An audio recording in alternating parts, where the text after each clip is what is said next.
Hey there, if you are suffering from low back pain or especially sciatic pain, I'm going to show you 5 exercises that I want you to do every single day, twice a day if you can, that's going to help take some pressure off the sciatic nerve and also build strength in your core so that you have more support there. So it's really important to understand the cause of sciatic pain. Basically what you have is, first of all, you have a spinal shift that's happened. So those bones that are supposed to sit on each other have somehow, they've moved in such a way that the disc that's in between, if you picture almost like a jelly donut, the disc is squishing out and it's inflaming the sciatic nerve that comes out the L2, 3, 4 nerve roots. When the sciatic nerve gets inflamed, it hurts. It's a big nerve. It's the largest nerve in the body. It goes from the spine all the way down to the bottom of the leg and into the feet. So when you inflame that little sucker, you're gonna feel it. Okay, so the whole point of these exercises is to begin to create core strength in here and to take pressure off the nerve, but also to help the spinal corrections that you're having in my office to help support those corrections so that the supporting structures are doing more work so that the disc has to do less, for lack of a better way of explaining it. So first of all, when I talk about the core muscles, I'm talking about your abs. So obviously abs here in the front, side abs, but also all the back muscles. So those little paraspinal muscles that run down the side of your spine and your back muscles, including your glute muscles, your hip flexors, and your hamstrings. So when we're talking about some of these core strengthening exercises, I want you to focus on making sure that you're tightening as many of those muscles as you can when you do it. Okay, so here's the series of exercises that I want you to start doing to help take some pressure off that nerve. First thing you're gonna do is get down on your tummy. And if you know yoga at all, this is called cobra. So really all you're doing is you just have your forearms, so your elbows are nice and tight into your body here, and you're just coming up on those forearms. So you're creating an arch in the low back here, a nice C-shaped arch, and you're just gonna sit here for at least 2 minutes. You can stay here for as long as you want. I know when my husband does it, he's often in this position for 10, 20 minutes at a time. He's a bit extreme, he can do it. But really, as long as you can stay in this position, it takes a lot of pressure off of that area, okay? So all you do is set a timer, like I said, at least 2 minutes. If you can do 5, that's great. 10's awesome too.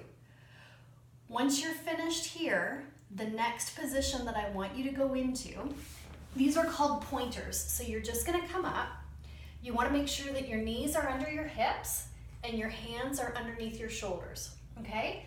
What you're gonna do is tighten up all those core muscles. So bring your belly button towards your spine. So it's kind of that feeling of like, not sucking in, but you wanna use your ab muscles to draw your belly button in towards your spine. You wanna tighten up those glutes and hamstrings. And what you're gonna do is you're gonna raise one arm and the opposite leg off the floor. So you're gonna go like this and just hold it for a second or two and down.